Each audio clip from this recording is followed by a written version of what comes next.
Welcome to the Orlando Lions Den Podcast, your number one Orlando City podcast. For the fans, by the fans. For the fans, by the fans. Keeping you in the know on all things Orlando City since 2018.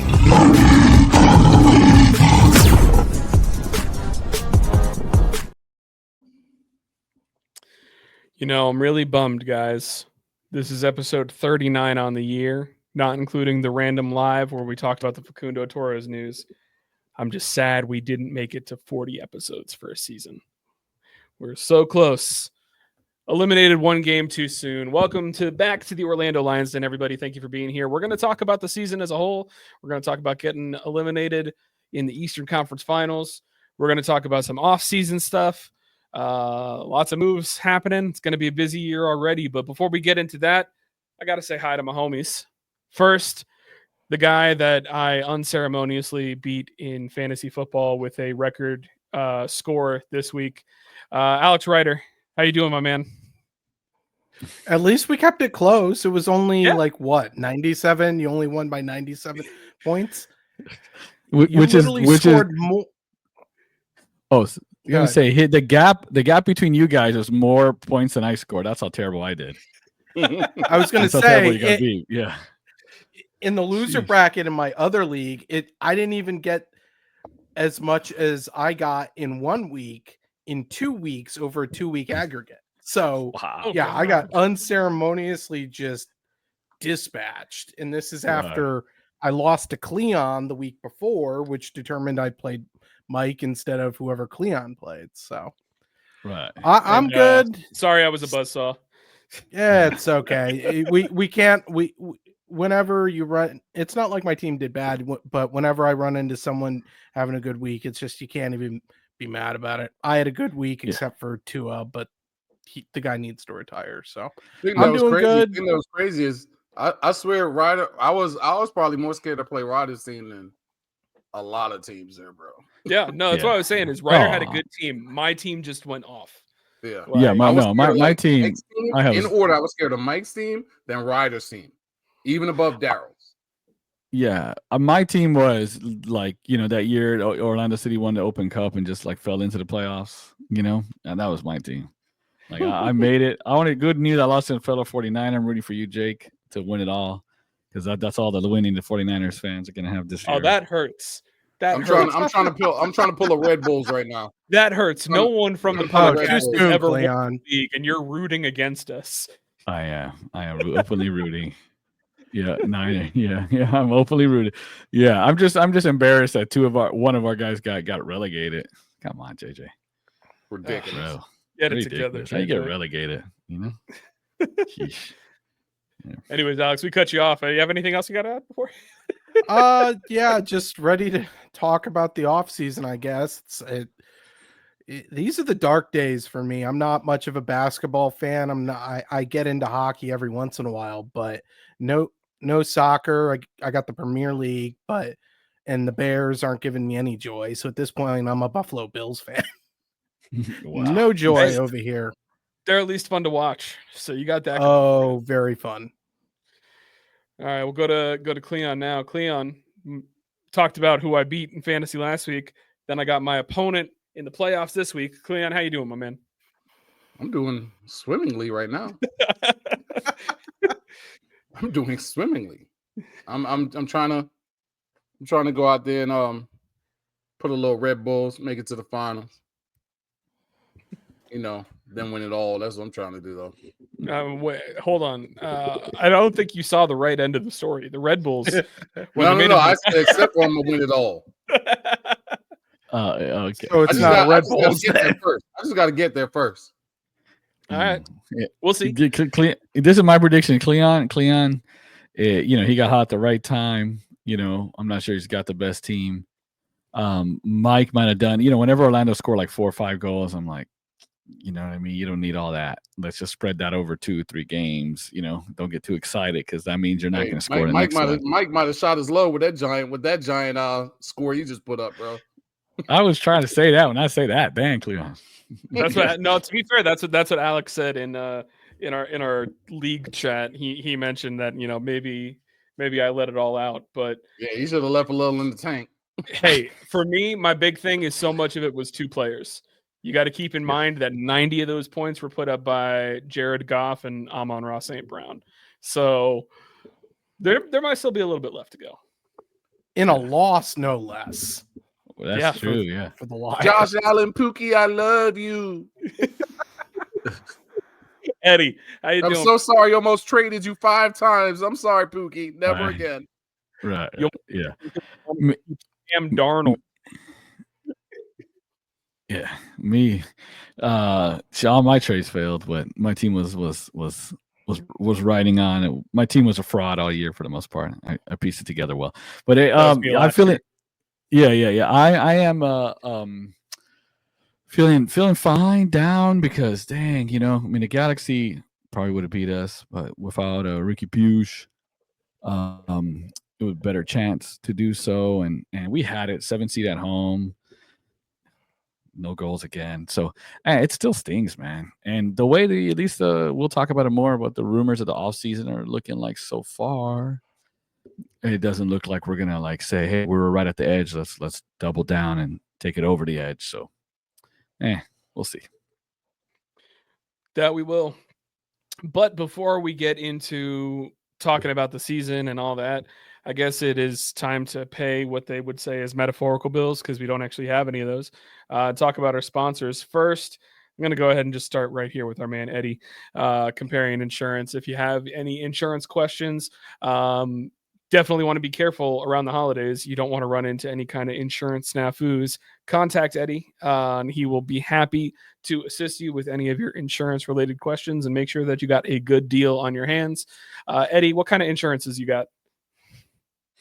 A little bit of everything: home, auto, life insurance, a little dabble in pet, boat, RV, golf carts, whatever you need. And if I don't have an answer, I have a lot of network connections to do that. Like today, a friend of mine has a chiropractor business trying to buy, instead of lease an office, trying to buy like a house, you know, that you turn into a doctor place.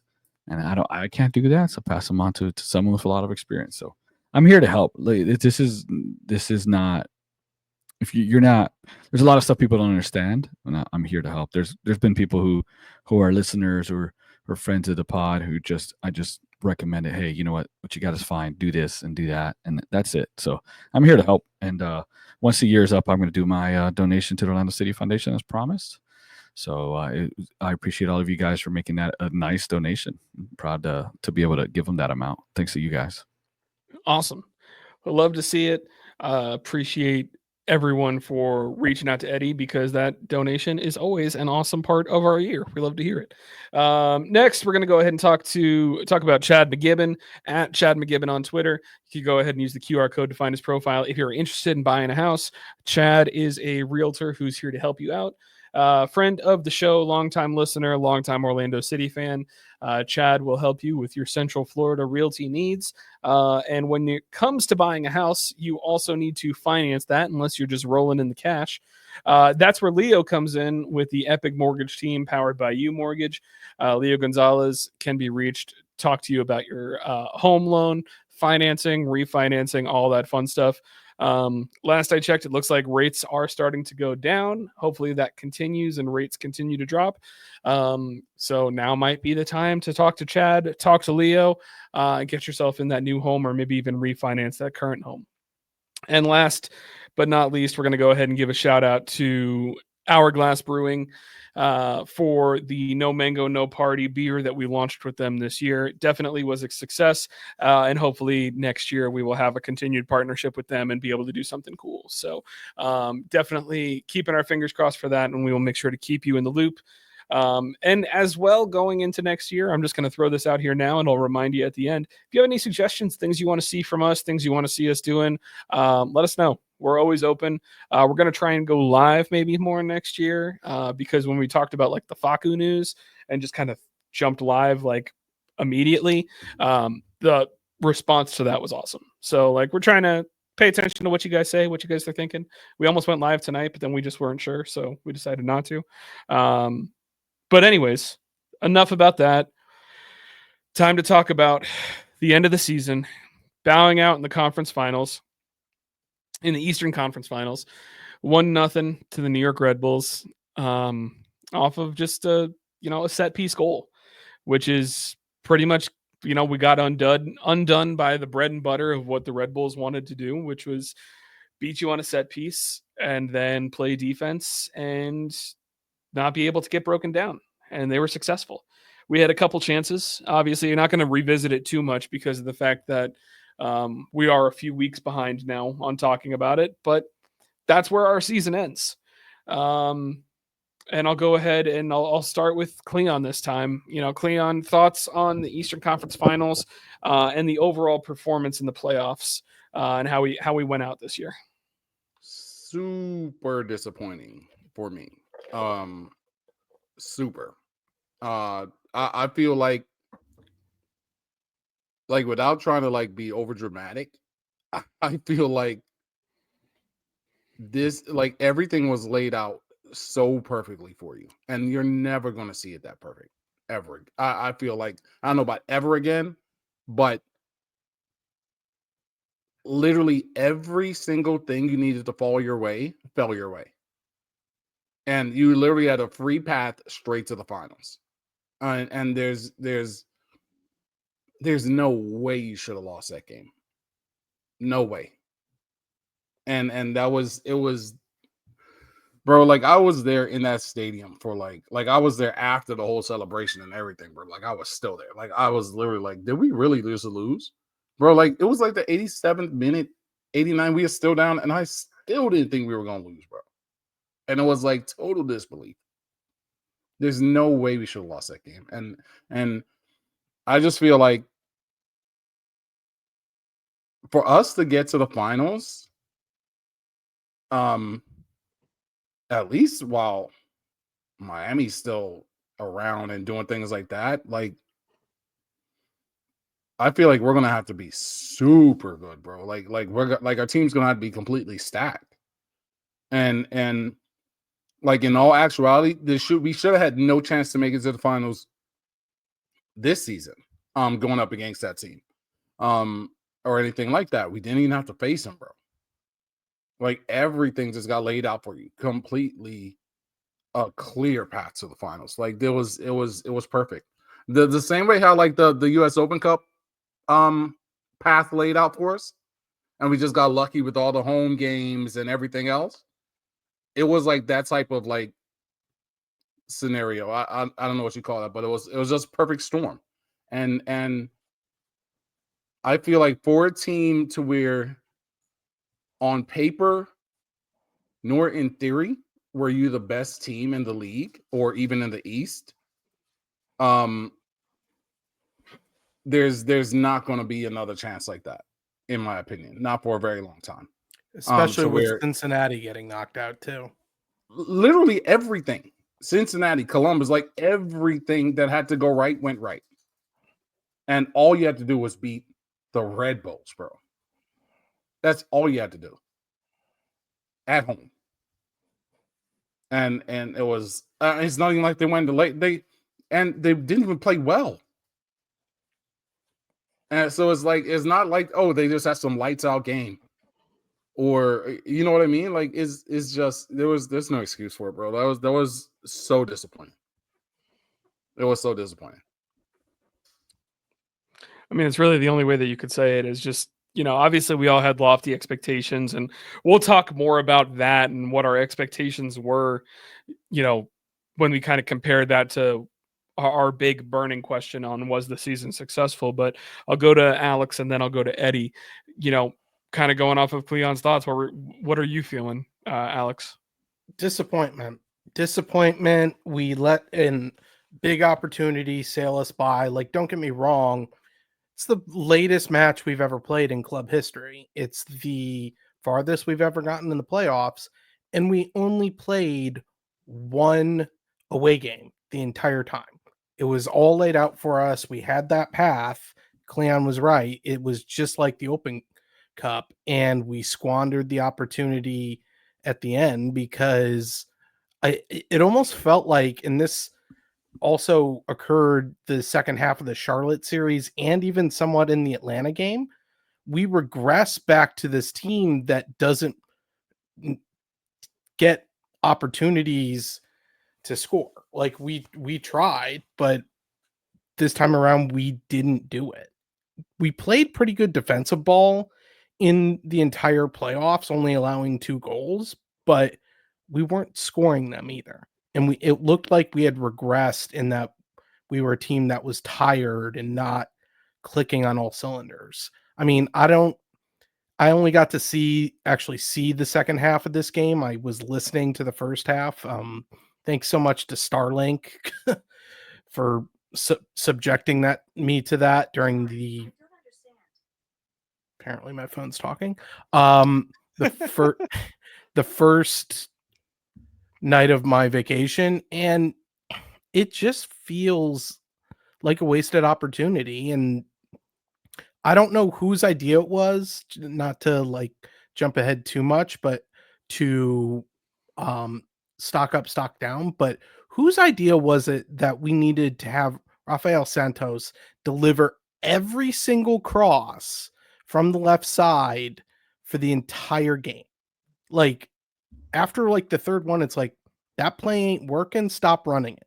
You got to find something else. And they just kept doing it. That was something that stood out to me in this performance. And it is what it is. We just gotta move on from it. And I'm really hoping that the offseason's gonna have more exciting things than what's currently on the rumor mill. Because right now we only have people going out, not coming in. This is true. This is true. Plenty to see on the rumor mill. Eddie, you have such a beautiful way with words. I want to hear your thoughts now. I don't think I've ever heard that said to me before. But no, Alex and Cleon are spot on. I mean, the stars aligned. The pathway was there.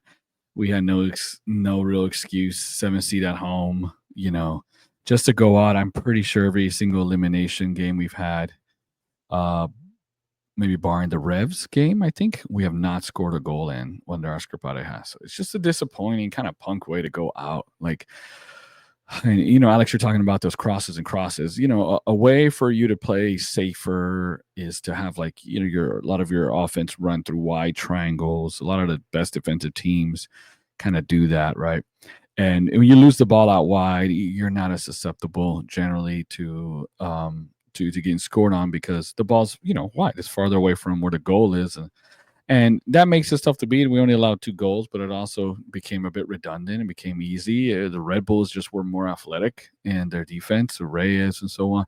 They were just getting their head on everything. We have a 5'9", 5'8", 5'9" striker. This reminded me of the Dom Dwyer teams where Scott Sutter serving up pretty looking balls to a 5'8" striker and just not getting on the end of them. And they just seemed like they were ready for it. They had 5 back all the time.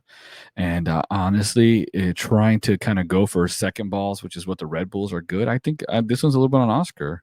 I think it was a bad game plan. I think it was the wrong game plan. And yes, Facu should have scored. Yes, he should have. But again, we had 1 good chance, basically. We had 2 chances, Enrique, maybe a couple that they could have shot, but they didn't, which, again, I don't know if this is players shrinking or if it's just being risk adverse. I think it's a little bit of that, because if you look at the rest of the team and how we play, that's how we play. But we had 1 good chance, and the game plan created 1 good chance, basically. And yes, it should have gone in. I give him a slight pass in that he should have one-timed it, but should have one-timed it or like 1 more touch, either one or the other. What he did was the wrong one, and the defender sliding in far post threw him off, and he tried to go near post is what I gathered. But should have went in. But still, I've said it all season, you cannot rely on 1 chance, 2 chances, and expect people to be 100% on their shots. It's just not realistic. And unfortunately, in the playoffs, that's the team we turn into. We had 1 or 2 goals from open play. I had tweeted. We had penalties. We had I think 2 in the against Nashville or something like that. And then we just weren't creating a lot of chances. We weren't scoring goals in the playoffs, and we got cold at the end. Even the last game against Atlanta, we got smoked in the regular season. So I really, it's hard to see when a better chance is going to come up for us, when a better opportunity is going to line itself up. We took advantage of it in the Open Cup and got the trophy, but we really have no excuse. There's no way these three teams are going to be gone. Atlanta's going to get better. They started getting hot. When we faced them, they had a lot of injuries, and they lost 2 strikers in the same game by halftime, pretty much. They're going to get better. Cincinnati is trying to get a striker. They got him. They got him, right. Miami's just gonna buy Neymar, do something crazy, and get a bunch of Argentinians with dumb nicknames, and they're going to be formidable. And then Columbus Crew. I mean, they're always good. This year was probably fatigue from the CCC or whatever that got them at the end. But have all of those 3 teams go, and then other teams getting better. Red Bulls, they got to the finals. Maybe they improve. NYCFC was right there with us. Atlanta's going to get better. Man, that's a lot to ask. And the East too. I mean, the West too. They the Galaxy, Ricky Puig is going to come back. Who knows who they add? And LAFC, and it was just, bro, to go to a finals and then with the best player, and arguably in the league, one of the best players in the league, hurt too on top of it. Bro, it's just, I hate saying it's not going to happen because you never know. And it will be satisfying that if we get to this level or past it while going through all those teams, that would be satisfying in theory. But frankly, I don't care. The Open Cup is Open Cup. I don't care that we beat a Sacramento Republic team. I don't care that we had a bunch of home games. In context, it talks about the fact that maybe it's not sustainable, but it happened. The trophy's there. The trophy in the case doesn't say only played home games and beat a USL. It's a trophy. So I wouldn't feel better if we won the title beating Columbus, Cincinnati, Miami in a row to get a trophy. I would have felt just fine with beating a trophy, beating the Red Bulls, beating a 9th seed Atlanta at home, and beating a Ricky Puig-less Galaxy. So, because a trophy are hard to come by. It's hard to attain a trophy. And in our history of our club, this was the best opportunity to get to the title game by far. And it's 10 years in. 10 years in. If we're still doing this in 10 more years, are we confident that the Stars going to line up this way? It's frustrating. And to go out like a punk with no goals. Yeah, they didn't do anything either, but neither did we. Did we deserve to win that game? Not really. Could we have won it? Yes, but was that whoever won that game, were they the better team? They were clearly the better team that got robbed. Neither team was good, and that just makes me more upset about it. And it's just the problem I've had with Oscar. It's just, can he, in the playoff time, it's just squeaky bum time. Everything gets tight, man. The team just plays tight in these playoffs game, man. You couldn't stick a toothpick in their butt cheeks. Man, that's how tight they were. Tighter than a snare drum in a halftime show. It was just, bro, it's annoying, man. It's annoying. Enough of the visuals about tightness. No, you gave us definitely quite a few visuals there. You're welcome, guys. Yeah. Again, like I said, way with words. Yeah. Jeez, guy. You proved me right on that. So yeah.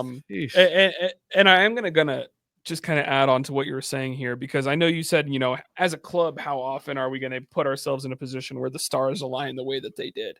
Right. Having an easier path to the finals, all of the big teams ahead of you being knocked out, getting to play all the games at home. And then the team that you could have played would have lost their star player for the final, even though that game would have been on the road. I said this on our preview pod. I've said this on Den After Dark. We find on the road generally. Exactly. But for me, this isn't just our club's best chance that we've ever had. This was Oscar Pareja's best chance. And absolutely. He blew his white whale. Yeah, I said I called it his Moby Dick the whole time. It was his white whale. This was his chance to go ahead and finally catch the thing that separates great MLS coaches from good MLS coaches. Right. He wants to be on there with Bruce and Schmidt and these guys, then he needs to do this.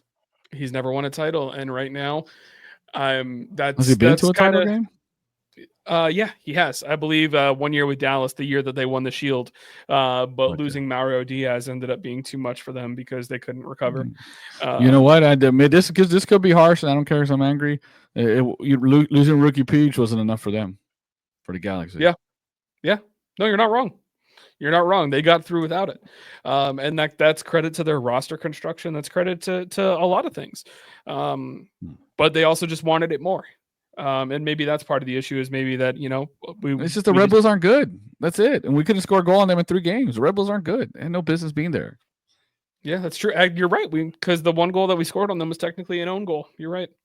Right. Yeah. 0 goals. And none of those games we looked like we were threatening or blew it or anything. Remember the last time we played the Red Bulls was our no party. And that was I don't even drink. I mean they saw you were kicking them back. Bro, no, yeah, I felt like it. No, I didn't. I didn't. But yeah. But what's it called? The people they sold a lot of beer for a reason. They weren't selling beer because we were lining them up. They were selling beer because they're like, "What the hell am I watching? This is sad. Needed it. Give me another beer." Yeah, I need this. I need this beer. Beer goggles. They were hoping with beer goggles we looked better. It didn't even work. That's true. All right, guys. Well, I'm gonna go ahead. Rather than just stock up, stock down for this game, I think we could go ahead and kind of give stock up, stock down for the season. And I'm gonna lead us off with this because I'm gonna be a little bit of a jerk with my stock down.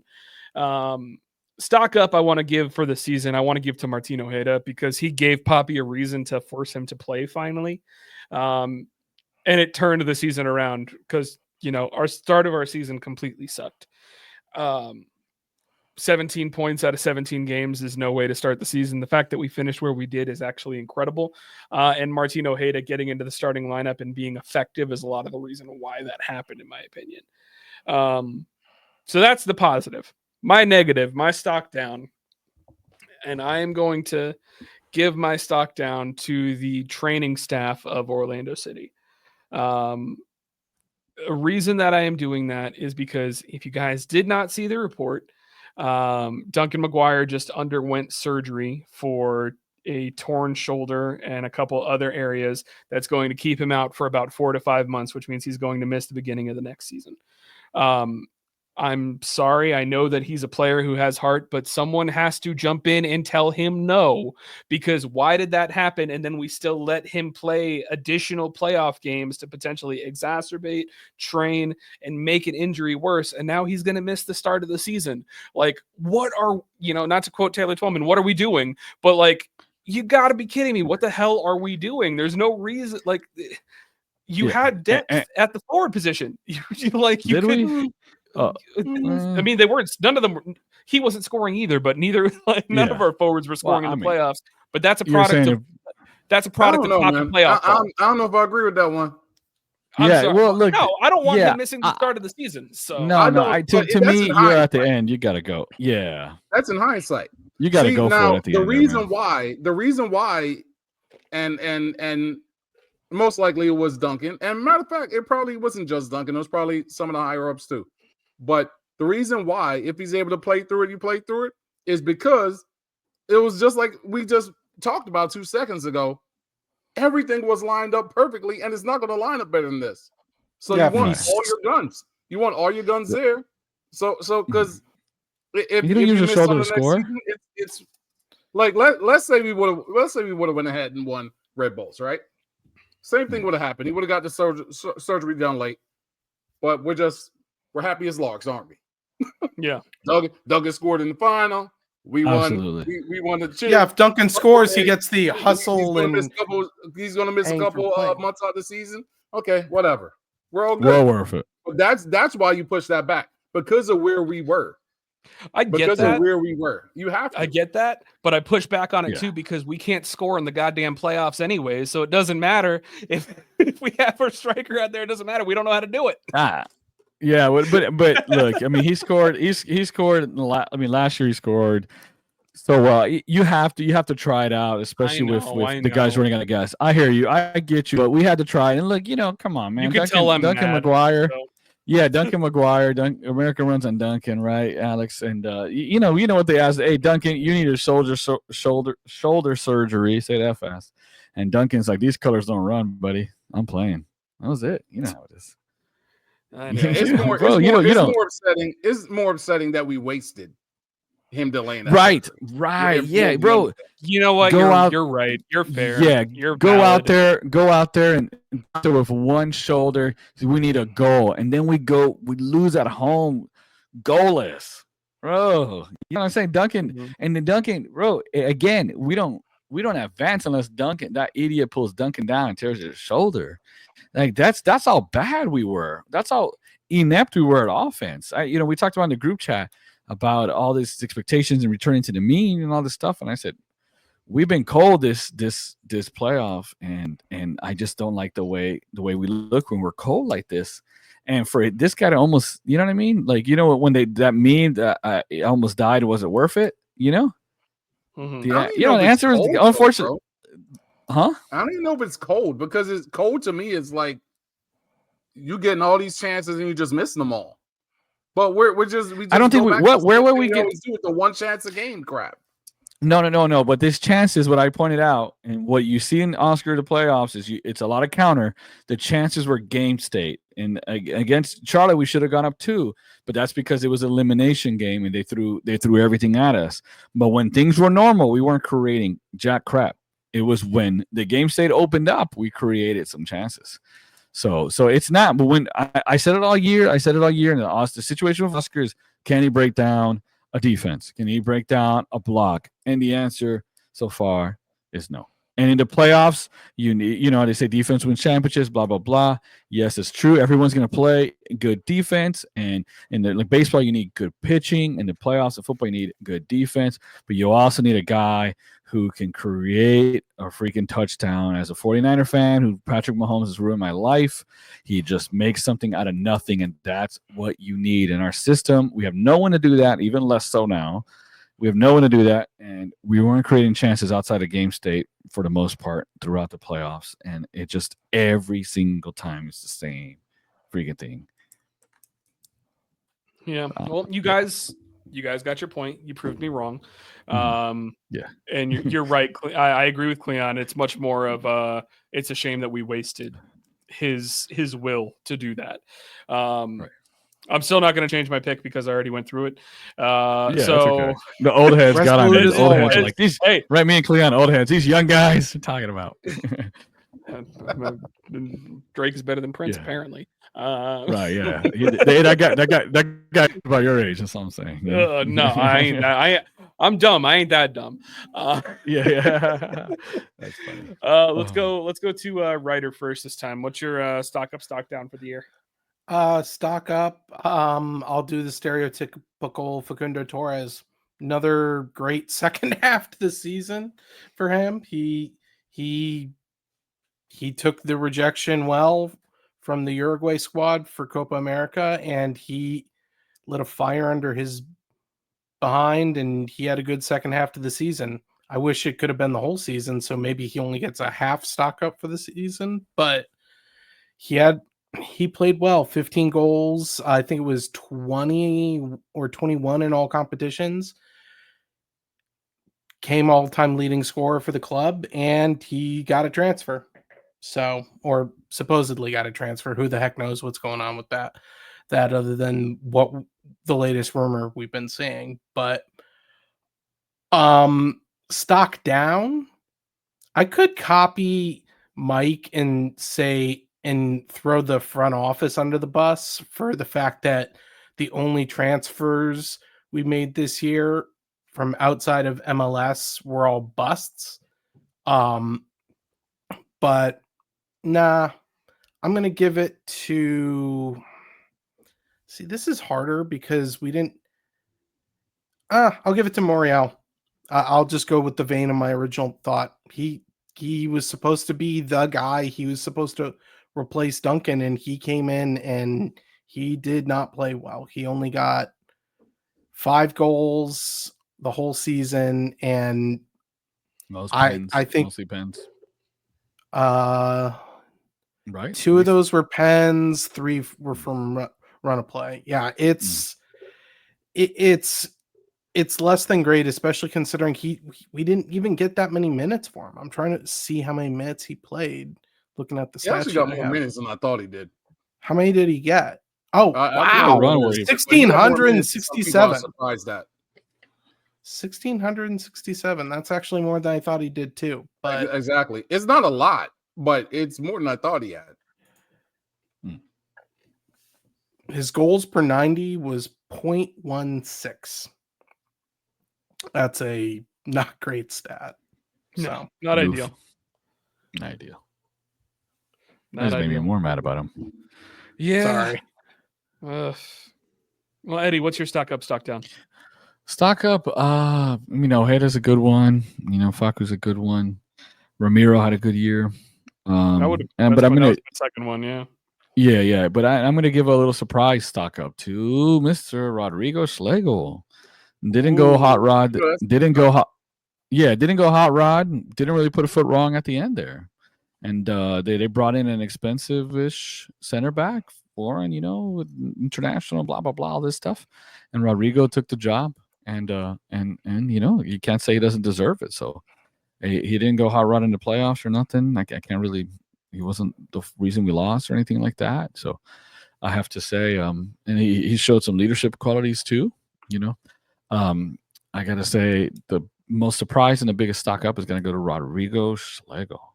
Maybe having a kid and matured him. Happens sometimes, Mm-hmm. If you're San Orlando, you get like 2 year plus option, plus you get an American baby. So, Rodrigo Fagundo got that, So I got that. You have a stock down or no? Oh yeah, stock down. Oh yeah, sorry. Stock down. Oof. Stock down. I mean, Muriel's got to be it, right? I mean, look, you watch him. He's obviously the most skilled, talented player. The way he dribbles around people, past people, through people, just keeps the ball and glides, and he tries to do a lot of stuff. He just doesn't fit. Yeah, he just, I don't know if he's at the fitness level that we need, at least for this system. And you gotta say him, and the lack of midfield depth. I said before the season that we just, when Wilder and Cesar, they're going to get suspended. They're going to leave for international duty. I think we lost some crucial points when we didn't really have a suitable backup there. And, so I just feel like midfield hasn't been solved. So whatever. I don't know whose fault is that, I guess, front office, but I just, I don't know. Those are I'm disappointed at that. And it's rearing its head even more. We'll talk about this off season, but yeah, stock down. I gotta say Muriel, I guess. Cleon, and first half Oscar, first half season Oscar. Dang. That one's justified. Cleon, what do you got? Mm-hmm. Stock down for sure, Muriel. Like, you can't escape that with all that money, bro. No, you can't escape that. There's no way around it. That's him all day, every day. Outside of that, I would say stock up. He wasn't even on my radar, but I gotta agree with Eddie on Schlegel for sure. Yeah, he did a good job this year. You didn't notice him, and that's a compliment when it comes to him. You know what I mean? You forget he's out there, and the one thing about him, he don't normally let you forget he's out there. Whether that's a lot of times that's bad. But he for the most part, he was just back there, and you didn't notice him, and it's not something you're too worried about. So that's definitely he was not even on my radar at all, because like I said, I wasn't even thinking about him. You noticed him so little, you forgot about. Yeah, that's a good shot. Cleon, and all season I was waiting for him to do some dumbfound the box and then hold his head like he hurt. Like he got, remember that was his go-to where he just goes in the box and like maims someone and then he holds his head like he died. And it didn't come. It didn't come. So gotta give him credit. We crushed this guy a lot of times, and he's maturing. But he's a starting caliber center back now. Let's just call it what it is. So we gotta be on the flip side. He had a good year. He played well against. He played well in the playoffs. Another stock up besides him.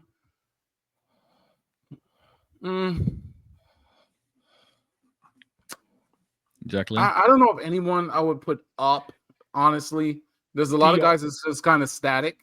The only one that I would argue that we should put up that we haven't really mentioned enough, though, is just Ramiro.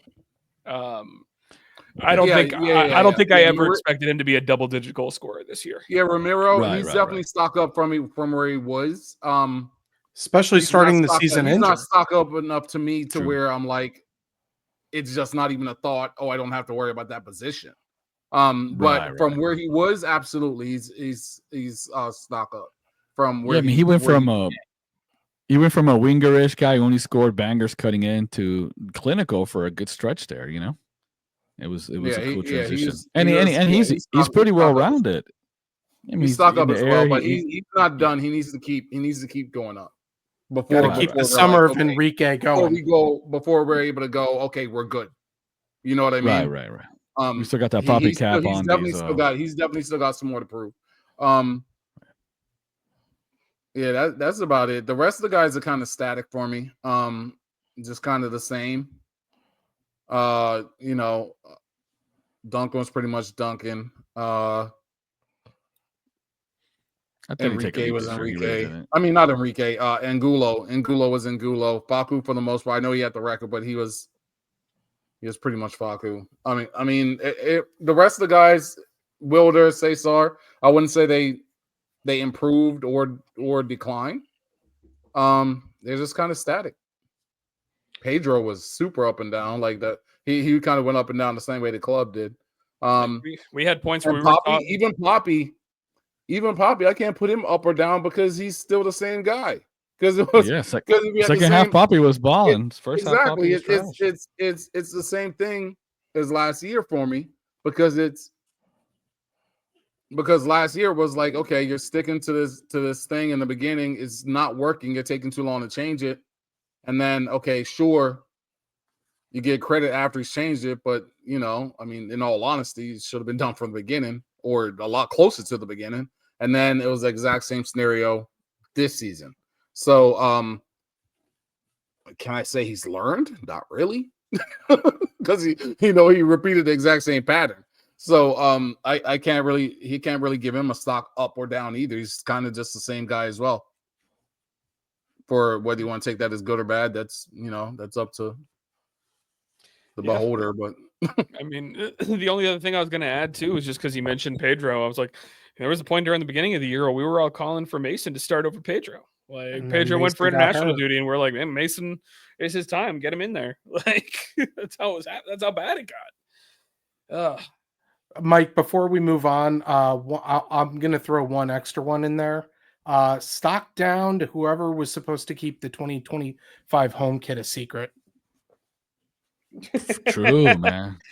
Yeah, true. Jeez. Yeah, we got the leak for that, and it looks legitimate. Bro, and that was the Duncan McGuire playing hurt and getting nothing out of it. To leak it, and then it looked like that. I mean, I don't hate it. You hate it more than it looks like a training top, brother. That is whack. This is up there with faux collar bad. I don't agree with that. I don't agree with that. What is that? If I was what's that that like one of those infomercials thing where you stick the stop the leak and you just stick this thing on it. What is that? Set it and called? Forget it. Flex tape. Flex tape. Flex seal. Yeah, flex tape, flex seal. So whoever leaked that needs some flex seal because I didn't want to see that. Well, then we will go ahead and then ask the big question. Was the season successful? I don't know who wants to start. I'm not going to pick someone. I'll start. You got it. Go ahead, Alex. I'm sorry. Go ahead. I'll keep it simple. Yes, and for the sole reason that we advance farther in the playoffs than we have in the past. Hang the banner. We don't get a banner for not. No, don't get me wrong. It's not a hang the banner. It's this is our best season ever. This wasn't our best season ever, but this was a progression. Whereas the previous couple of years, we haven't gotten past the quarterfinal round. Now we did. Now we've got that mark, and now we have to live up to it because no offense, but we should be expecting this. And now we're just saying, okay, we're happy with getting in the playoffs. My expectations next year are to go into the playoffs and not look like we died the moment we got it. So yes, it was a successful season for that alone. Other than that, meh. It was kind of like Eddie was saying earlier. it was kind of a average season for all the players. No one excelled, no one did horrible. They kind of just stayed the same. It was a mean compared to last year.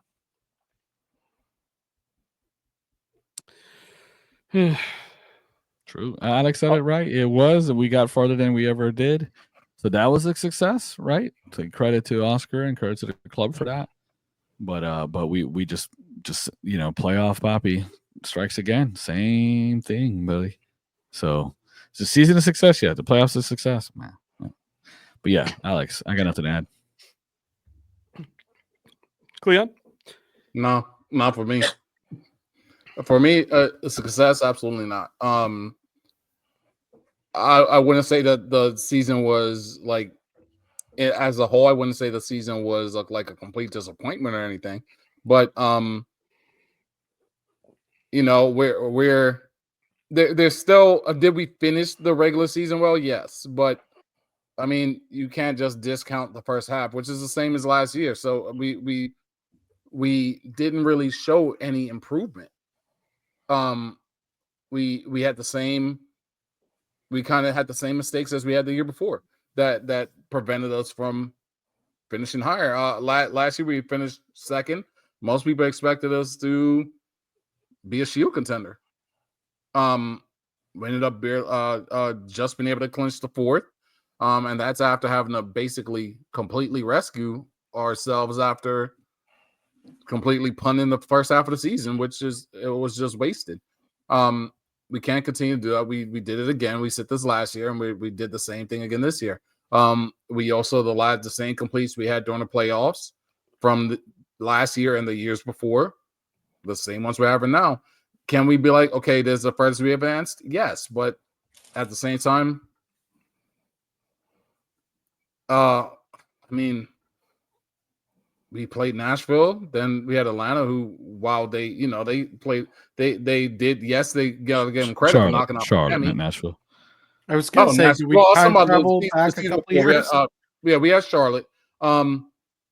Honestly, we barely advanced past Charlotte, bro. You know what I mean? And then it's literally a last kick of the game penalty, like an idiotic play. Barely advanced through Charlotte.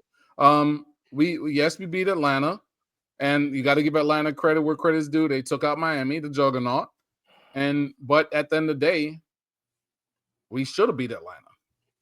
You know what I mean? They were the absolute ninth seed in the entire league. So I mean, they barely got in themselves. Should we be as disappointed as Miami fans? No. So I mean, I guess we can put that feather in our cap.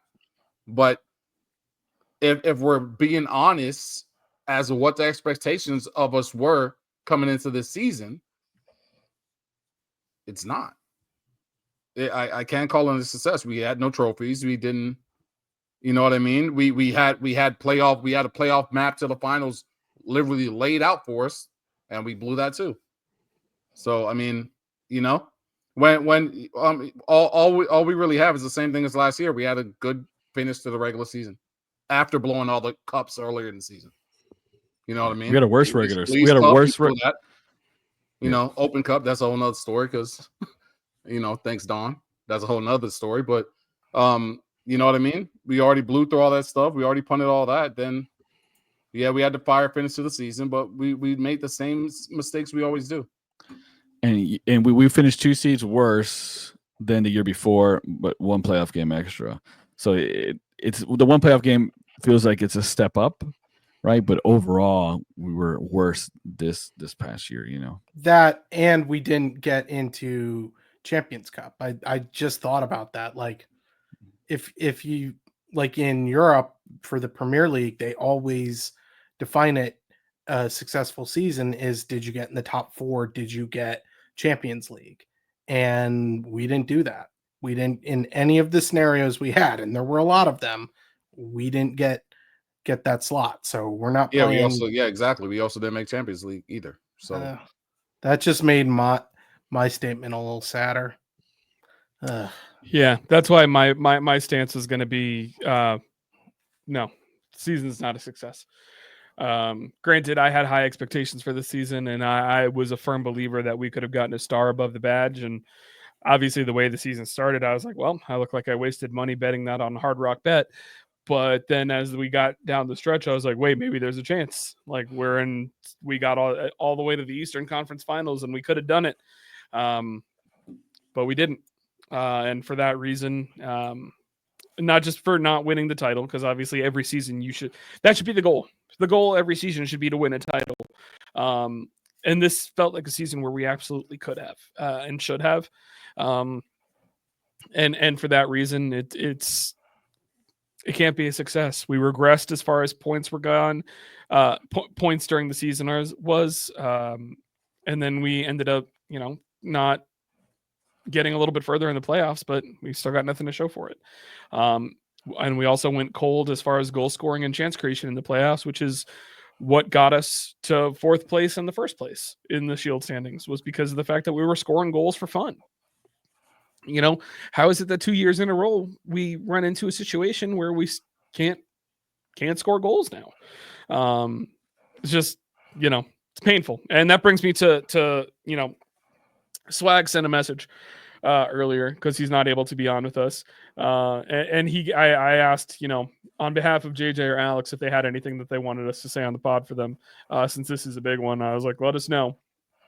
And Alex said, this year I said I would be patient with Poppy, and after 17 games and 17 points, I said Poppy out, and we went crazy. Last year I went Poppy out, and we went crazy. There's a trend. So from now on, I'm 100% Poppy out every second of every day. I was going to say.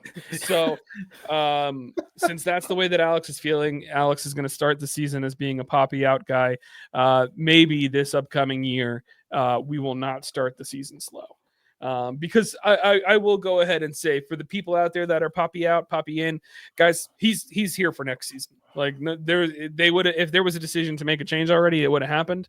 And you're also not going to make a change after a guy got you to an Eastern Conference final. I'm sorry, he's got 1 year left on his deal. Why would you spend the money to fire him and have to pay him a buyout or something like that? Like, there's just no chance that the front office is going to do something like that. So, my thing is, I want to see him do it again, only this time not change his tactics in the playoffs. That's what I'm hoping for. Why wait until next season to say Poppy out? Let's start now. I don't just say it now, so we start the season hot. He did. That's for what me, it goes before the playoffs. We can't.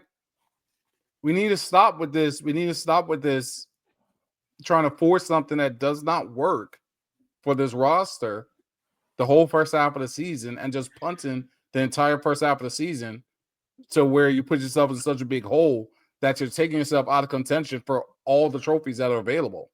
You know what I mean? So it's we can't continue to do that. So he's like you said, he's gonna be here. So that change that you always make and you finally give up when you give up because it's not working and everyone's calling for the job and things like that at midseason, just do that from the beginning. Do that for training camp and let's start there. Let's not go back again and try the same tactics that do not work. And we start off the season horribly. Just scrap all that. That needs to go. It doesn't work. And it, at least not with this roster, it doesn't. It does not work. And it does not need to return in the playoffs either. But at first, just let me see you go through the regular season first, starting there, and then go on. Not wait till all hell's broke loose halfway through the season and then decide, oh, you know what? I'm just going to play my best players no matter what. Cleon has a point. And next topic then, season MVP. Do we have an MVP of the season? I feel like we're probably all going to be in pretty much the same boat as to who we're giving it to. It's Facu, in my opinion. Facu easily. Eddie? I'm stuck. Yeah. Stuck. Oh, we still hear you, though. Okay. Yeah. Yeah, I guess Facu, you got to say that. But, yeah, whatever. Yeah, Facu. Technical difficulties, guys. And you wanted to do it live. Right. Yeah. I'm trying to look at stats and stuff. That's what I do. I can keep it simple with this computer's old. That's what you get, man. You got to bring them up on your phone. And then I went through our chart here. Do we have a favorite or least favorite memory of the year? I'm going to go last on that because my least favorite memory is one that stings. So has anyone got favorite, least favorite memory? What do we want to discuss here? My favorite memory was honestly beating Atlanta to send them home after they beat Miami, and specifically Ramiro's goal, and seeing how excited he was to score that thing. That was a great moment, and one of the few like truly bright spots of the playoffs for us. Like, don't get me wrong, the playoffs were a lot, especially with two close games against Charlotte, but that Atlanta game and that Ramiro goal was my favorite. My least favorite was Mason getting hurt in that just awful fashion, and the fact that we lost so badly to those NYCFC to like halfway through the season. That was that was a horrible day. That is by far my least favorite memory. Yeah, that's a justified one, and happy that his recovery is going well. Yeah. I don't know about the guy from NYCFC, but considering both of them both managed to break both of their leg bones, that's one of the gnarliest soccer injuries I think we've ever seen in our time with Orlando City. So, but Cleon or Eddie, you guys got one? Favorite memory, least favorite memory? Your favorite memory? I'm gonna say the watch party. My favorite memory. Biased, and I love it. Yeah, that was just a good time. Yeah, that was a great time. The amount of people showed up was incredible. It was amazing, shocked. man. Absolutely. Got all six of us in a room. Cleon's like, Cleon was like, they're here to see, they're here like, we have to do something with this. And I thought when I parked adjacent to I didn't park in the right parking lot, and there was only a few people, and I was like, this seems right, It's like, and then you stepped inside, and you were like, "What the hell?" I was like, "Wait, what?" And people kept rolling in, and people really made effort to go. And then my least favorite memory was right there, Alex's crack. Right, we to go live. You're mooning us, bro. Yeah, You're mooning us, bro. Right, dang, yo, someone better call a plumber. Right, there you go, bro. This guy. the first nudity we've ever had on the podcast. Right, actually, we almost. JJ. Actually, and here I am. JJ used to lay in his bed half 3/4 naked. And Right. here I am just doing something nice to say, and we got to do it next year because I got to give away all these cards. Right. Yeah. We absolutely need to do it next year, and that's awesome. But the least favorite memory was playoff exit, and we, just like Alex, we were all cheeks. We were just cheeks against the Red Bulls. Oh boy. What about Cleon? You got a favorite, least favorite memory? That's not Alex's crack. least favorite memory. Definitely standing there watching Red Bull celebrate. I bolted, man. I bolted. I don't know how you did that. I was there, bro. I got midfield tickets last second. I was like right there, but at the benches, between the benches, bro. I had a front row seat, bro. Like, there was literally front row seat midfield. Why would you torture yourself like that? What did you see on this? We were supposed to be in the finals. We were supposed to be celebrating. I was supposed to be seeing my team lift the trophy, bro. Well, this is what happens when you make plans to go to LA. Come on now. Yeah, these are my least favorite. That's my least favorite moment, without a shadow of a doubt. My favorite.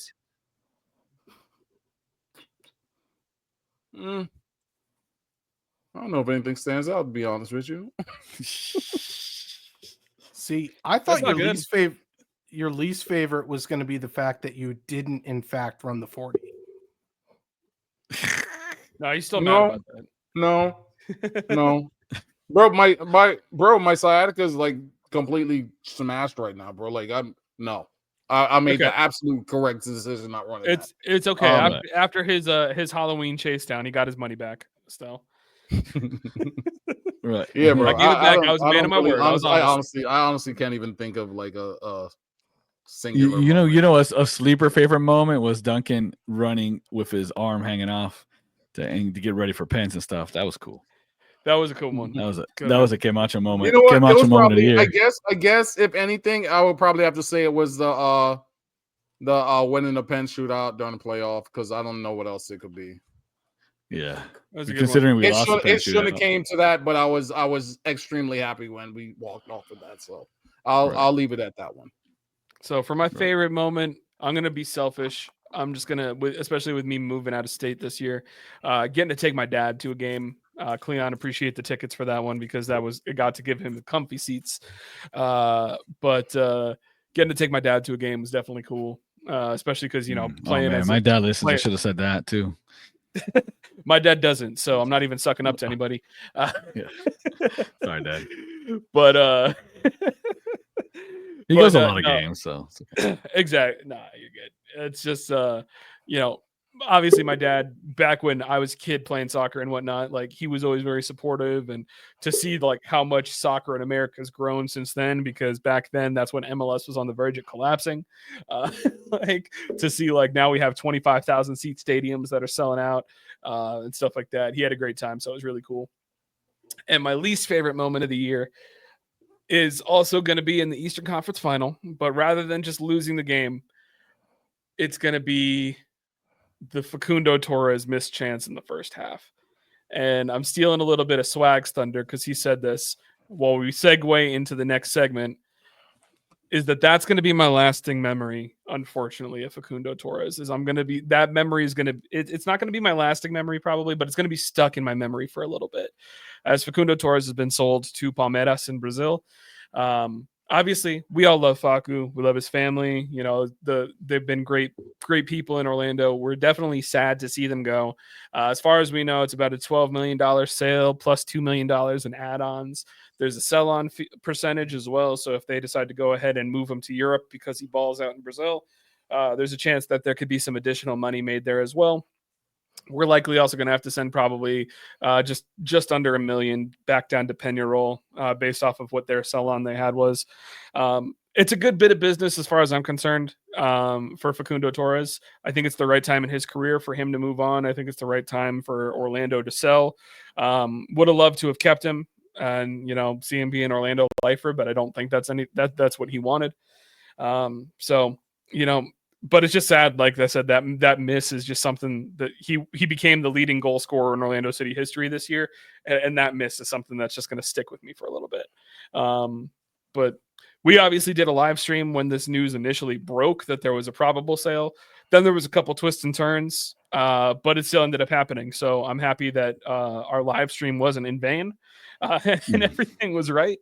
I don't know if you guys have anything that you want to add as far as the sale of Facundo Torres or any of the fun stuff as far as that's concerned. Yeah. JJ called it he got on the live where he said it was 12 million, right? So that's what it's about, plus some extra add-ons. Seems like we get good business. Cruz del Sur tried to come in and maybe I think Porto had some interest and stuff, and seems like we kind of was in there. Yeah, Leon was one point, but it looks like we leveraged it to make a better deal. Hopefully, Brazil, they pay in dollars and not in their Brazilian currency, and hopefully they actually pay it. But and the sell on is good as well. So it sounds like sound business. Facundo from the get go was open that MLS is a pit stop to go somewhere else. I wish it was a bigger league than Brazil, because honestly, I think it could have gone from Peñarol to Brazil. And this isn't greatest look for, and I said it on the live podcast, for MLS to springboard just to Brazil and not to Europe, But you're going to get a lot more notice from Brazil to Europe than you are from MLS to Europe. It's just a fact, a current fact. So, look, Facundo to me, I'm mad because of the miss and us going out like this, but he's probably the best player we've ever had. Most successful, brought us the furthest we've ever gotten, brought us our only trophy. Scored 2 goals in the final. So to me, I put him on that mount, up on the wall.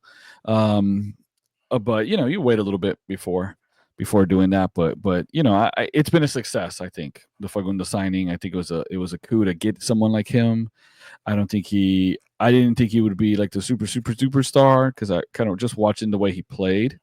He played like that here, just combined, smart. He wasn't like tearing people apart kind of thing, right? So he lived up and exceeded my expectations. I think for the most part. I do think, in some games he could have bigger games. He kind of goes ghost at times because he's not that ball dominant. But it wasn't like a lack of effort. It just didn't come to him in his game. Even if he did get it, he'd give it back to someone else. So, but effort was always there. Work rate was there. Reliable, clutch. All of the, and a lot of times, gave everything, left it all on the pitch. There's not much more you can ask for. Good dude. Really nice guy. So I wish him the best, and I think overall it was a success for the club. The whole Facundo transfer, in and out. Yeah, I think so. I don't know. Anyone else have anything to add on that before we start talking about some of the other roster moves that are going on? Yeah, go ahead. Sorry. I'll echo what Eddie said, that he's definitely on that Mount Rushmore, and he's definitely one of the best players that has ever played for us in his tenure here. I mean, just looking I like numbers.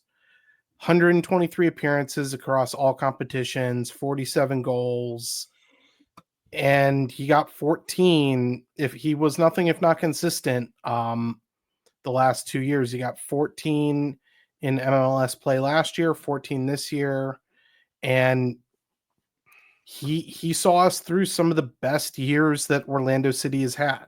He won the trophy. He almost got the Shield. He almost got to MLS Cup final.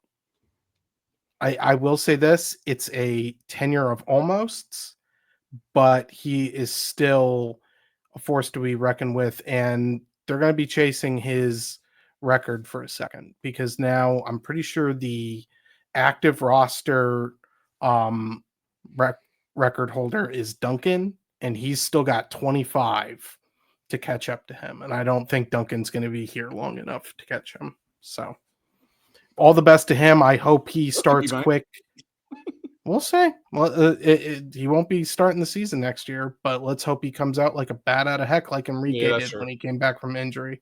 So I wish him all the best. I hope he starts off hot for Palmeiras, and he can continue the skyward trajectory so that all my Facundo Torres signed cards are just worth more in the end. There you go. That's the dream that we're all hoping for. So, Cleon, anything to add, or we already said it? Yeah, I said it all. All right, we're going to talk about your favorite subject then. We're going to talk your favorite subject then. So, Felipe is out. Kuchevsky is the one that I was a little surprised to see having his contract declined. I felt like he was kind of a decent enough backup. Not someone that you really wanted to start games, but I felt like he was a decent piece to fill out rosters. Maybe he'll come back for OCB. Who knows? A couple of other names that we really don't see. The biggest name realistically that was also let go is Gaston Gonzalez, who was a U22 signing. I found it a little bit. I think it was time. He wasn't the guy that we thought we were getting when he got injured before he came here, and I think that kind of really affected stuff. Huh? I said that y'all thought we was getting. Me and Eddie. Yeah. Me and Eddie always knew. That injury, man, it just made me. The fact that even was allowed to happen is something that to me is a little bit of a black eye on the front office. Like, you bought this guy and still let him play 3 games out there, and then he tore his ACL. Like, what the hell are you doing? Anyways, I feel like there's really not much to add there as far as the players that were let go. If you guys have anything to say otherwise, stop me now before I keep going. Kuchevsky. Yeah. So according to MLSPA, he was only making $71,000. Like, contract. Yep. Why? I know. Contract. Why didn't we hang on to him? He could have panned out to be a good backup in central midfield, and I don't understand why we let him go. Obviously, they're either relying on this new kid that we'll probably talk about here in a minute from OCB to be more than that. I don't know. It's an odd. Never. That's what I'm saying. I think it's an odd decision. Everything else makes sense. Felipe, we knew was going to be gone. Yeah, Felipe made about the same. Yeah, And Felipe made about the same money as Kacheski. He didn't make squat. And yeah, Gaston, me and Cleon, I just thought the guy was a head down, straight racer. Never was too sold on him. And just if we're bummed about crosses on the left, imagine him just be even more, because that's pretty much all he did. Kacheski, I think he was more of an 8. Poppy doesn't use his 8s, right? He doesn't really quite fit. And I suspect, I don't know. I wonder part of it is just maybe the attitude or something. He just wasn't getting played, or he just wanted to go somewhere else to get a different opportunity because he didn't see a pathway. If that's the case on him, good. Good on him because he's right. Commend him. It's 100%. Yeah, good on him because he's 100% right. And yeah. So I said before we need another midfielder. I would like an 8, but Bobby doesn't know how to use him. I mean, he used Urso a little bit, right? I mean, I guess he does. Maybe I'm wrong about that, but he hasn't been using 8s for a bit, and Urso wasn't very useful last year when he came back. So we didn't have midfield. Now our midfield is literally 2 people right now, or 2.5, right, so to speak. And not to take Guski out, but we don't know. But we have two midfielders. Nico sort of play 8. Other than that, when the inevitable suspensions and international call-ups happen, what are we gonna do? We're gonna roll out Nico, Guski. Midfield. I mean, bro, that's Cleon. You hear that? I didn't even think about that till now. I didn't think you're gonna be Kyle Smith and Guski midfield. It's gonna be the All-American Heart and Hustle midfield. Bro. And I'm gonna go ahead. You will never see more than 5.25 minutes out of that kid for his entire contract on our roster. I can guarantee you that. I will say it's pronounced Gusky as well. Just so that way, if we're going to be critical, be critical correctly. Yeah, Colleen Guski. Yeah, Colin Guski. I'm just kidding. Colin Gusky. Look, I've seen him. I've seen him when he was on the. I think he was on the team that won like the title for the 17s, right? For the U17s with Javier. Yeah, he came in. Freeman. This is funny because when I remember. I mean, I think there's 2 Guskies. I think there's brothers. Yeah, the other one's gone. He's been gone for a while. Yeah, the other one's gone. Like Owen or something, right? Or something like that. Yeah. But I think it was either him or his brother came out. Freeman was wild, was kind of out of position, was undisciplined. And when, the shape, they brought in a Gusky kid, and then he cleaned it up, was tidy, was good. That's a very Poppy kind of player. He's tidy. He's going to work rate. He's going to do what he's told. All of that stuff, but is he going to be the first real homegrown that contributes in a meaningful way? No, never. No, and now we're going 10 years when no homegrown, no legit, because Benji don't count. Legit homegrown is not contributing in any way. Mason, I know you got Mason's the only one. Yeah, Mason's still a backup, and that's still a backup. I mean, that's why I said meaningful. But he's been a long stay. Mikey got a lot more minutes early on in his contract than I thought he would, but he's gone the way of the rest of them now. He has, I think that just from my time watching OCB and some of the stuff with the younger kids, I do think that Gusky is a good prospect. You're trying to crack in between Cesar Araujo and Wilder Cartagena, and is he more of a 6 to you? To me, he kind of is. Yeah, like, I mean, he's like that 6 who gets the ball deep and just passes it to the center back, like shuttler a little bit, just real safe and tidy. Nearest guy, here's your ball. 4 foot square pass kind of thing. Exactly. He's not a world breaker, but he's smart. He's intelligent. He's got some hustle. I think he could be a good rotation player if given the opportunity down the line. But it's not for like another 2 years. You got to remember, that's a lot of ifs. He's going to be 18 to start the season. Like that's a lot of ifs. Yeah, he's a lot of ifs. If he could be in the future a rotational player.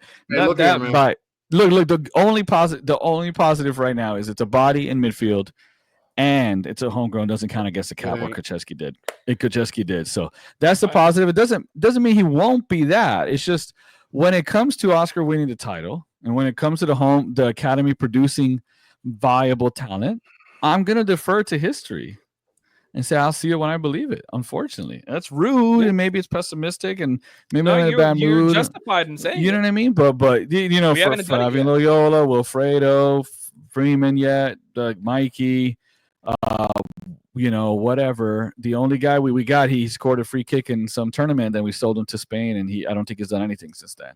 Other than that, it's just them just the facts. And yeah, we're doing good. We're kicking butt. The 19's undefeated, but it just isn't translating. And bro, I thought part of the reason we brought Oscar in was because he got these kids to get good. I don't know if that's MLS 2.0. But none of these the academy's doing fine. You know what it is? Within the academy, it's competing within other academies. But is the talent transitioning to first team, which is the point? No. And I thought Oscar was good at that. And I don't see it. It's just trying out Kyle Smith. I don't think it's that. I think it's because you have to look. I know. No shot at Kyle. Us here on this podcast, we don't think of ourselves as high spenders because we compare ourselves to Miami and this or whatever. But compared to FC Dallas, especially old FC Dallas when Oscar was there, we're basically Atlanta United compared to them. Like, we spend money. Like, those guys played the kids out of necessity because Philly and FC Dallas, those dudes back then, they notoriously spend nothing in the transfer market. Nothing. So they had no choice but to play those kids. So, because that's all they had. With us, we're not. There's no way. Gusty's never going to see that field. The only I'm not disagreeing with you at all. So the only thing that I'm going to say is the only homegrown that I really am kind of rooting for to maybe get some first team minutes next year is Alex Freeman. I think it's Holiday's on the out. It looks like kid's an athlete, and on top of that, if you watched him at OCB this year, at least for long stretches of the season, he was a class above most of the people playing in Next Pro. So if he gets an opportunity, I'd put him above Holiday on the depth chart. And I will also go ahead and bring up that team favorite El Soldado, Kyle Smith, re-signed for a 1-year deal. So he's still going to be around. Honestly, good depth piece. I was kind of pessimistic he was going to be back just because I felt like another team in the league probably would have offered more money than we were willing to give a guy who was going to be a backup. But Kyle stays in Orlando. So still, as much as people either love Kyle or hate Kyle, still one of the best stories. I don't know anyone hates him anymore. Nobody should. I don't know if nobody hate him anymore. He is what he is. He had in a salary cap leave. Yeah, exactly. And I just always said I never hated him. I always said that he shouldn't be a regular starter, and I was right, and I'm right still about that. And but every year we need him. Yeah, but in a salary cap league, he's a perfect bench utility. He's perfect, exactly. Good switchblade knife, whatever you want to call it. Yeah, that's exactly in a salary cap league. Use that. So right. He's been the last couple of years. It's been perfect. But before, when people did use to complain, it's because we was running them out there, starting them like how we use Ivan Angulo. You know what I mean? Right, exactly. So and in a salary cap league, it's a no-brainer. Good guy, good worker, versatile, no complaints. You're going to get, right back, 6 to 7, 8 every time. Yeah, the guy can do everything in a second. It would have been dumb to not sign him. In fact, I'm glad they didn't give him a 2-year deal. I would have given him 2. One with an option at least. I thought it was disrespectful just to give him a 1-year deal. I thought Kyle Smith deserved more than a 1-year deal. I think it's just because he's on the wrong side. I didn't see any decline. I didn't So- see any decline last year, but give him an option. You don't have to pick it up, but he same. deserved it. He didn't look any worse. It wasn't like he was relying on pace. So True. I wanted an option. I think one straight up one was disrespectful to him. Maybe he just wanted time to get the accounting thing going. But I was going to say maybe he's looking at his taxes or he's trying to got a firm start going. his firm. Right. Exactly. Hey, let me know. We got set you up BNI the networking going. Last bit of roster news. We lost our U22 initiative signing that we got over the summer who never played a single minute. This is a future trivia question, realistically. Heine Bruseth lost in the expansion draft to San Diego. Apparently, they are on the hook for paying the remainder of his transfer fee. Signing, and in retrospect, the signing was pretty Heine. Dang it, Mike. You took it from I got. And I had to just go ahead and put it together. Hey, I got one sentence I interrupt in. We saw more of Alex Ryder's Heine than we saw of this guy this year. So for those of you that are just listening on Apple or Spotify, make sure you go check the video because you missed out on some crack content. Like some grade A. You gotta put explicit, not safe for work. Not safe for work podcast. Just trying to be nice and show my cards. You showed something. Your boy's just running around his house like in a Florida State hoodie, no drawers on. Like, come on, bro. Like, I am wearing pants. No drawers on. What are you doing? The reverse JJ? At, bro? Like, right. Reverse. Hey, the way he was laying, who knows if he was wearing pants, right? He wasn't wearing no drawers, bro. He was full on buck naked.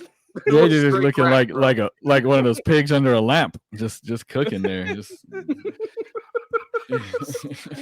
And yet my butt was the first one on the podcast and not yours. Bro, I was literally sitting there. I'm like, I'm waiting for one of y'all to say something. I'm like, is no one going to mention his whole crack? No, I saw it. I can hear you guys the whole time. Just kept talking, and I'm looking like, y'all don't see this. No, I was just gonna let it ride. But that's what got my attention. Cleon went right because I was like, what am I missing? And I looked at the bottom, like the little, what is it, banner? And how then I see it right there, I'm scared that Cleon's gonna send me a belt in the mail now. You're right. I mean, you're sending in batteries and doormats and stuff like that. Changing batteries and mailing things are two things I don't do. Tell me, bro. If before my credit used to be terrible. My credit is perfect now, but it used to be terrible, bro. Back because I'm old. It's back before you could pay all your bills on the internet. You got to mail stuff, bro. Oh my god. The money, right. I ain't going to the mailbox. I ain't getting stamps and stuff. As Cleon's insurance agent, I can tell you that auto debit has been flying just fine.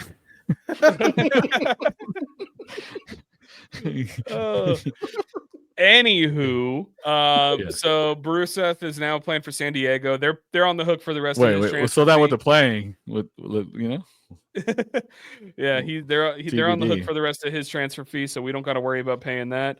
Honestly, I can't say anything about it because we don't even know if he was good or not. Yeah, don't know if he was. I had forgotten he was still even on the team. Bro, yes, I will say it does feel like kind of mismanagement as far as the front office to invest a resource in him and then to just international lose him spot for $50,000 in GAM. Like that's it. So kind of sucks, but I guess we'll see if he ends up being good in San Diego. If we should be upset, we have no idea. Imagine going to the Wolves and be like, "Hey, I got another young player. We're gonna buy." And he's like, "Wait, what happened to the last one? Oh, we got 50,000 in GAM for him." Yeah, and he's like, "What's GAM?" They're like, we need. Yeah, we need to get extra money for this guy. And I just got the Facundo money, so I broke even on some of that Bruseth money. And and then this guy's, the whatever Wolf is like, I got my hiney handed to me. You guys got to do something else, So we'll find out. I'm done with the butt jokes for now. Yeah, and I'll say right now, as far as the last thing, rumor mill, guys, right now it's pretty dry. Like we mentioned that Gusky got signed. He's a homegrown. I've seen a couple winger names out there. I saw some Colombian fans trying to speculate that Luis Muriel's going back there, which I feel like none of us would be mad about if was true. But I'm going to say that looked like is all fanfare. I don't see anything legitimate linking him to Junior in Colombia. Right now, the wingers he's going to is the burger joint. The burger joint. Yeah, I was waiting for it. South OBT. Junior Columbia burger. You dang right. Cleo, I hit that on the nose, buddy. Junior Columbia burger. Nailed it. Cleo, I'm proud of you. If we can get off the hook for him, whether it's he transfers, mutual termination, I think that would be the best for everyone involved. Right. I don't see a buyout happening. But yeah, for real. Too. Cleo's like not so fast for everybody involved. He wants a buyout. For us in the club, maybe not for him. No, I mean a buyout will work out great for him. He no longer has. He can go wherever he wants, and he gets a cool $7 million in his pocket. He'd be happy. No buyout's not happening. But yeah, I mean, I don't think the club is going to do any kind of buyout. They got to pay Sam Darnold. Yeah, exactly. Right. Got to pay Sam Darnold. So I don't see anything like that happening. I've seen a couple wingers. One plays for Celtic, Luis Palma. Doesn't interest me if they're looking at him at a DP contract. I say hell no to that. They're also looking at one of Facu's old teammates who plays in Brazil. Again, if it's a DP contract, it's a no for me. I'd rather just go spend balls to the wall, put all your money into a DP 10, and then just move Ojeda back out to the wing. But I don't see it happening. It's only been something that everyone's been asking for us to get as a true DP 10 for years. I hear you, Cleon, though. That's what, if there was a way to get Evander from Portland, who does not want to be in Portland right now, I'd do it in a heartbeat. Try and get him. I'd throw in Luis Muriel for free. Yeah, you got. Y'all take him. 1.5 million, 1.5 million TAM. Yeah. Do they have a Colombian burger place in Portland? Bro, it might be a vegan burger, but they got one. Yeah. They might not have Colombians or Colombian burgers in Portland, but they might, if he's into vegan burger. Moose burger. Yeah. Nothing about Muriel says vegan burger, brother. I know. Yeah. So guys, as far as rumors go, it's going to be a little bit before we really hear anything. The window's still not open for another couple of weeks. It doesn't open until January. We're recording this on the 17th of December. So we'll follow the pod page, follow my Twitter, Eddie's Twitter, Cleon's Twitter. We'll be posting stuff. Alex's Twitter. We'll all be posting stuff throughout while things are going on. So, I'll be retweeting Mike and yelling at the Chicago Bears. Yeah, right. usually what you got going. And Mike, you were talking about we weren't on the rumor mill, or we were quiet off of Doyle's article. Yeah, he replied to me when I made a joke saying that we just sold our best player and we're not looking at having a busy offseason. He's like, look at the rest of the teams in the East. That's why you're not. He mentioned Cincinnati, who's already spent $17 million on the top striker from Belgium. He mentioned Miami because they're going to reinvest the Diego Gomez money into completely rebuilding their defense and cleared off some bad contracts. He mentioned Atlanta because they have so much roster space and mechanisms to build with. With a good GM. Now that they got Chris Henderson and Garth Lagerwey in there, they're going to be cooking. Seattle East. Yeah, he mentioned, I think the New York teams, they got a lot of money to spend. Columbus is always going to be an interesting team, especially if they decide to move Cucho.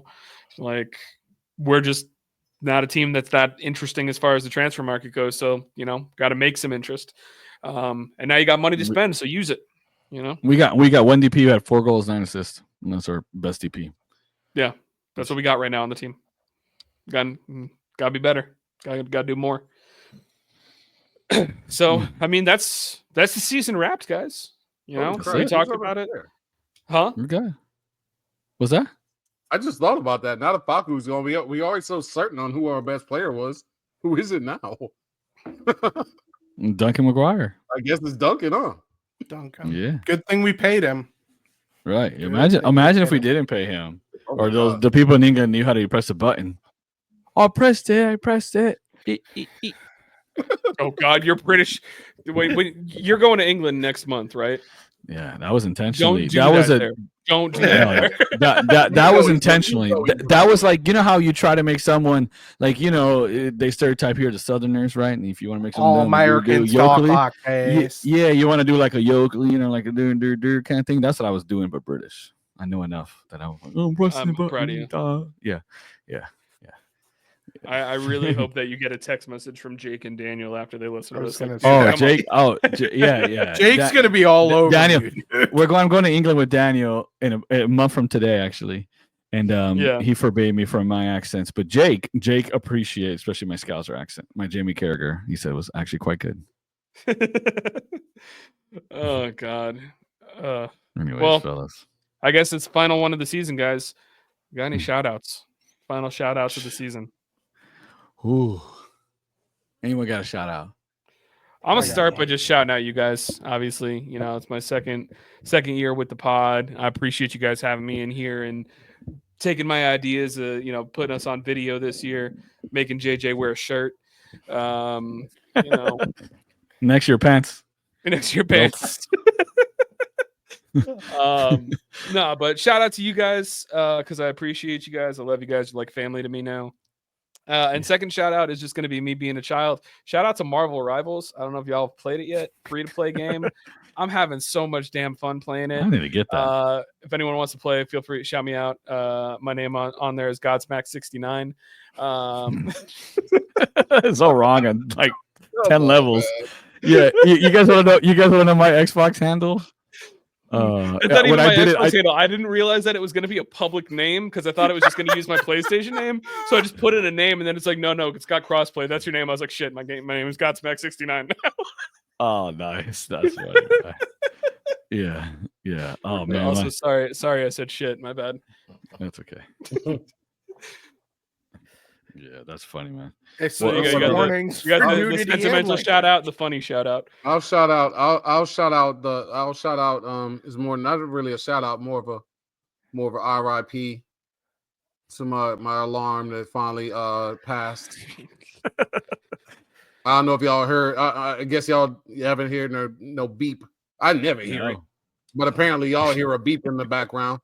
But apparently it's no more. Even my kids said, what is not beeping anymore? They didn't notice either. I mean, either the beeping stopped or we all got a little bit more melanin in our skin. So yeah, so it was. Damn, what? That's a good joke at an hour 30 in. So it finally passed, and ironically, I think it died pretty much the same time as Orlando City did. So, R.I.P. It truly was the heartbeat of our season, just like I said. Because as soon as Orlando City died, the detector died with it. So, I guess I never have to worried about changing that. Am I going to go put something in there to start it back up? No. Just don't start any fires around me, kids. We'll be good. The house catches on fire, you'll know by the fact that you see the fire. Right. Or you smell it or something. Yeah. Hey, Cleon, I don't know. That could prohibit the claim. Just check. Just giving you you might want to deal with that. Just a little suggestion. I forgot my insurance agent was on the phone. Yeah, right over here. Evidence of fraud right now. This reminds me when JJ was like, "Oh, I love when hurricanes come." Man, you can't send somebody over here come do it. That's how send you the battery. Yeah, right. Exactly. Alex, did everything. You guys just see my Xbox handle is Ride or Die MS13. So it's right up there. Ride or Die who? MS13. That's my real Xbox handle. Ride or Die MS13. One time I did a FIFA tournament. I think the Roar guys did it, and they were like, "What's your handle?"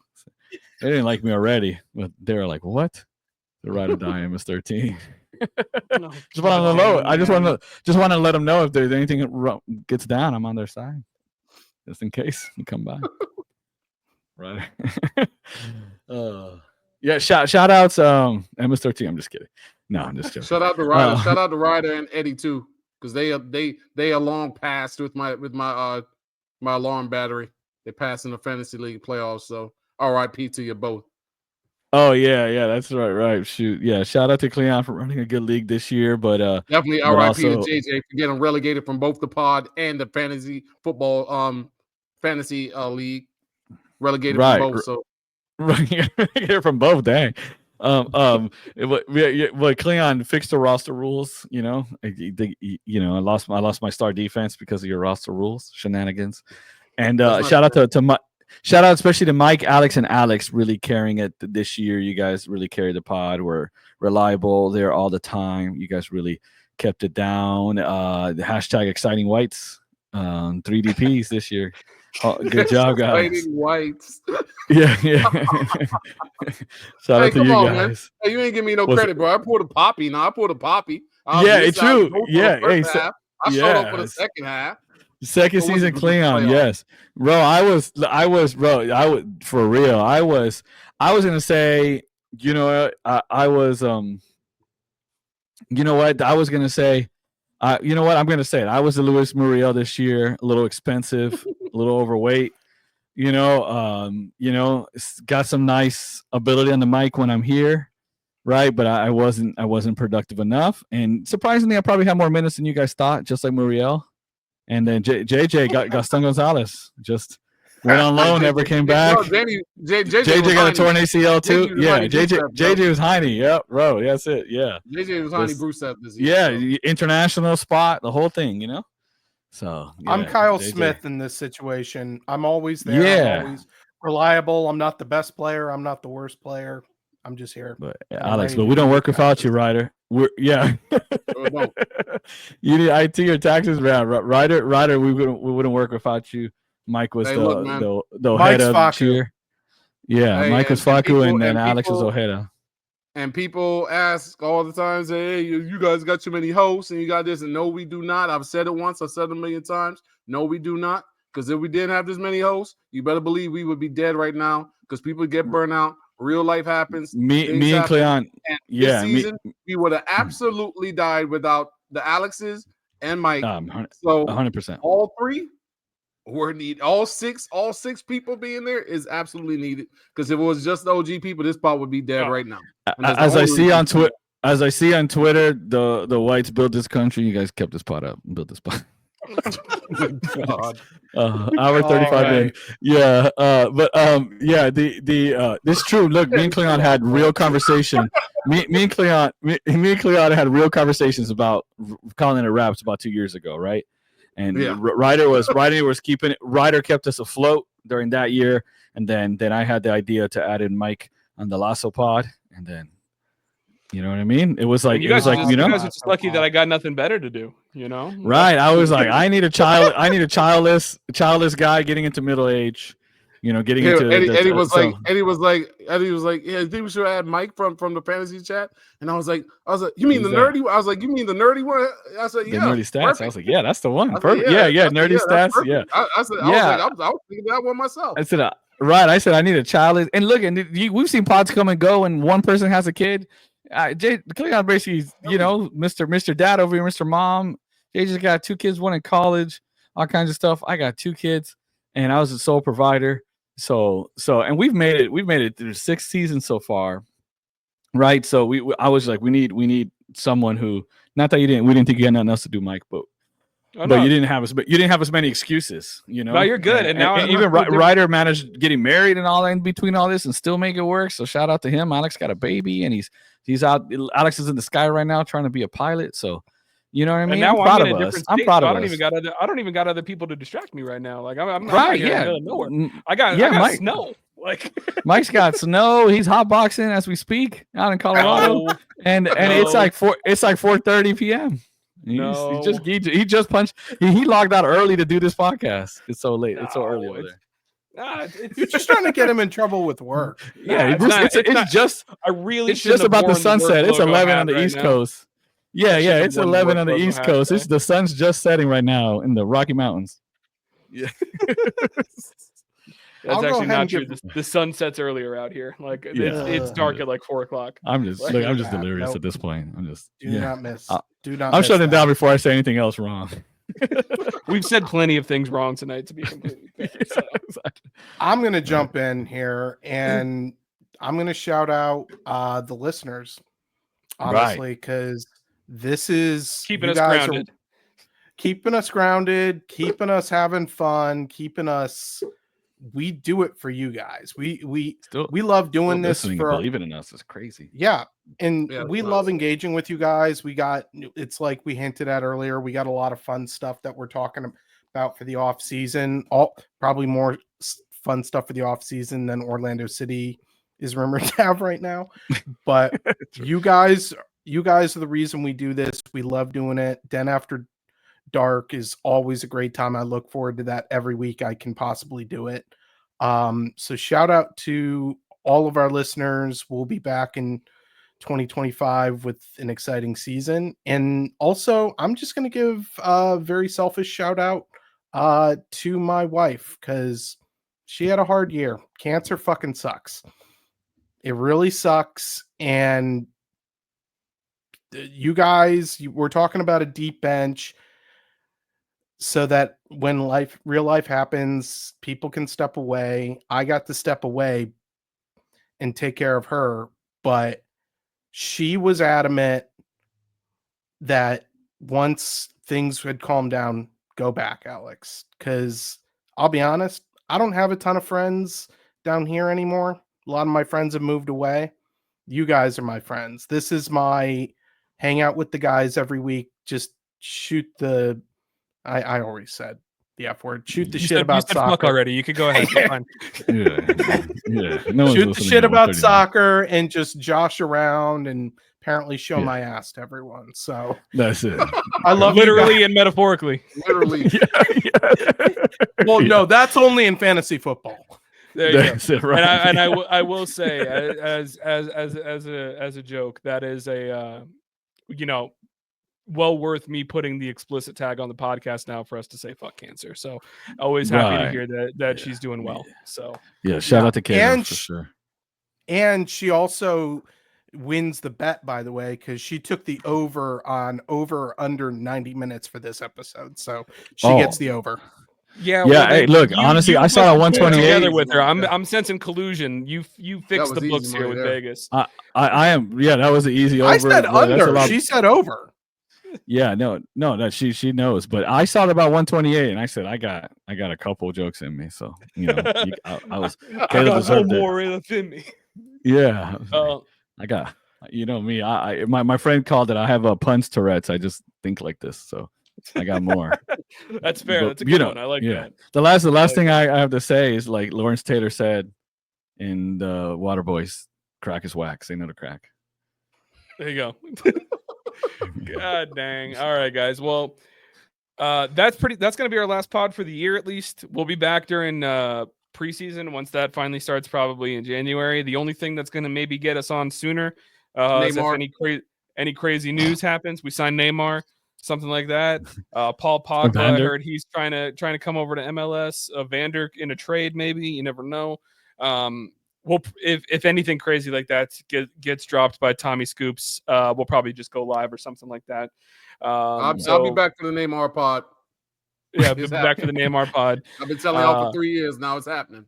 Yeah, no, he's got his 3-week vacation already planned from the pod. It's that time of year, so paid vacation. Does his sister play? We could sign him for the Pride, and then we're gonna put his sister on the Pride. Take the birthday off. We're gonna hold all our birthday parties at the facility. Test track. We make sure we know where he's at. Right. Oh God. All right, guys. Hey, we love you. We appreciate you. Close families, huh? Love you. Appreciate you. Year wasn't what we wanted it to be, but we appreciate you guys keeping us here the whole year. Next year is going to be even better because it's got to be. That's the way it's going to be. So vamos, Orlando. From the Lions Den family to yours. Happy holidays. Happy New Year. We love you guys. We'll see you in 2025. Peace. Vamos. Thanks for joining us this week on the Orlando Lions Den podcast. Don't forget to follow us at Orlando Lions Den on Twitter, Facebook, and Instagram. See you next week in the Den.